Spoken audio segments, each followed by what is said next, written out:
Hello student, आज मैं आपको पूर्ण संख्याओं के बारे में बताने वाली हूँ। पूर्ण संख्याएं, होल नंबर। तो हम जानते हैं कि 1, 2, 3 ये सभी गिनती की संख्याएं हैं और इन गिनती की संख्याओं को हम क्या कहते हैं? प्राकृत संख्या। ये हम पहले से जानते हैं कि जितनी भी गिनती की संख्याएं हैं वो सब क्या कहलाती है? प्राकृत संख्याएं। और ये कहाँ तक होती हैं? अनंत तक होती हैं। इनमें आखिरी प्राकृतिक संख्या या सबसे बड़ी प्राकृतिक संख्या नहीं बताई जा सकती। अब पूर्ण संख्याएं क्या होती है? यदि हम इन गिनती की संख्याओं में शून्य को भी शामिल कर दें, 0, 1, 2, 3 इस तरह से, तो ये सारी संख्याएं क्या कहलाती हैं? पूर्ण संख्या। ठीक है, तो पूर्ण संख्या क्या है? सभी प्राकृतिक संख्याओं के साथ यदि हम शून्य को शामिल कर दें, यानी शून्य सहित सभी प्राकृत संख्याएं। हमने जान लिया कि गिनती की संख्याएं क्या है? प्राकृत संख्याएं। तो शून्य सहित सभी प्राकृत संख्याएं क्या कहलाती है? पूर्ण संख्या कहलाती है।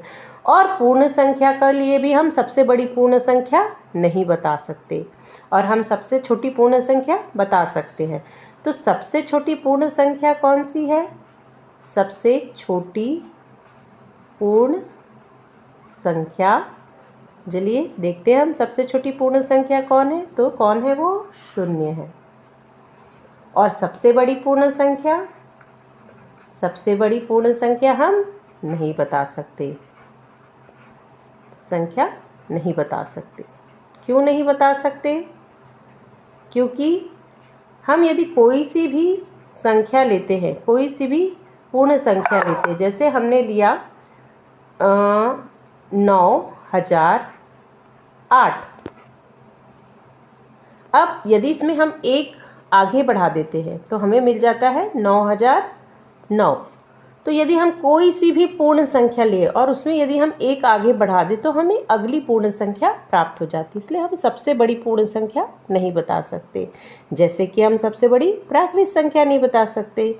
अब हमारे पास एक प्रश्न उठता है, क्या सभी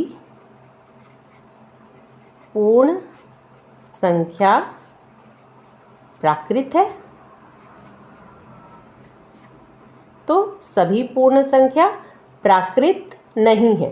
ठीक है, कौन नहीं है? ऐसी कौन सी पूर्ण संख्या है जो प्राकृत नहीं है? तो ऐसी कौन सी पूर्ण संख्या है? 0। ठीक है, 0 कैसी संख्या है? पूर्ण संख्या है, किंतु वह प्राकृत संख्या नहीं है। 0 के अलावा सभी